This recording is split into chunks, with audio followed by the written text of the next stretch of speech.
Welcome back. My name is Suzanne Hobbs, and I'm joined again by Nathan Whittacre, CEO of Stimulus Technologies, for the third part of our 8-part series on cybersecurity. Now, I think that most people know that cybercrime is at an all-time high, and we hear about large businesses being victims of hacking often in the news, but I'm going to ask Nathan questions about how cybercrime affects small businesses. Sure. They are, I believe, the biggest target of cybercrime today. It's interesting that you say that. The FBI releases statistics on cybercrime each year. I'd like to read you some excerpts from their report.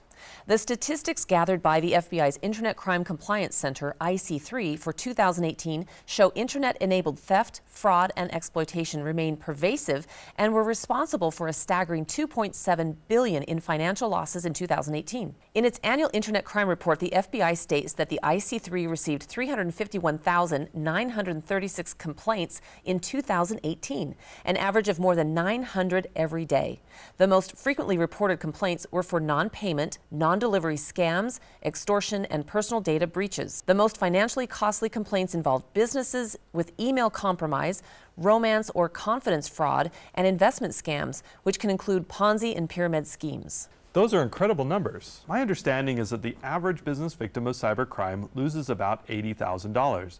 Additionally, I think that 350,000 is a lower number than the actual amount of victims there are. Why do you say that? Many individuals and businesses that are victims of cybercrime do not report it to the authorities. The IC3 does a good job of collecting information from victims, but many do not come forward because it opens them up to potential violations and fines, so they keep quiet. That is very interesting, and I'd like to ask you more about those fines a little later. First, the report has a link to some ways individuals and businesses can protect themselves. We've talked about antivirus and email protection. Do you think that that is sufficient protection for a small business? Implementing good antivirus is the last line of defense, but if an attack has gotten that far into the network, it may be too late to prevent. Email protection is also essential because that is the way hackers often get into systems. I mentioned earlier that good protection requires layers. One of the most important layers of protecting a small business network is a good UTM, or Unified Threat Management Firewall. How does a business know that they have one of these in their network? First of all, these devices need to be installed by an IT professional.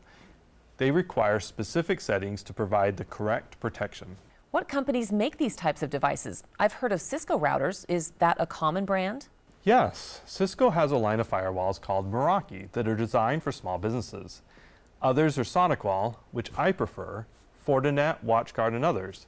One of the biggest issues that I find when reviewing small businesses is that they have them installed, but they have not kept up their security subscriptions.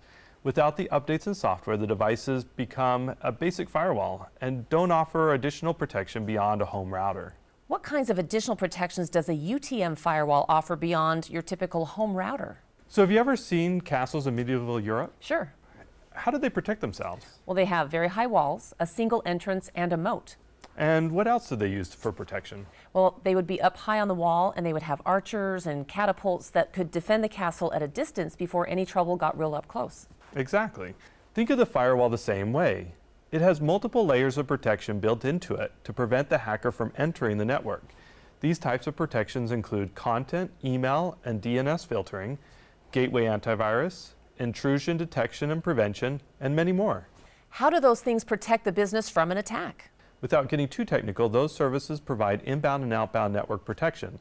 Inbound to prevent an attacker from entering the network by looking at the inbound internet traffic and making sure it is valid and what the user actually requested. Many attacks happen because the attacker includes some additional payload, kind of like a Trojan horse, on a request to access a website, and that payload infects the computer.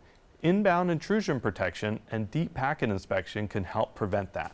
What about outbound protection? You said it goes both ways. Yes, outbound protection limits the sites and places users can go to.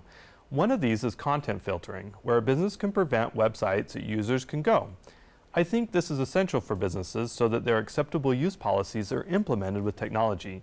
Another advantage is that if configured correctly, even an infected computer can't connect to the hacker or do as much damage because the computer isn't allowed to communicate with known bad internet sites. The firewall can also report to the network administrator of the infected computer so that it can be removed from the network. How does a business know that their firewall is actually protecting them? Usually, a business will ask a third-party vendor to perform a security analysis, both scanning the network from the outside and inside to see how the firewall is functioning.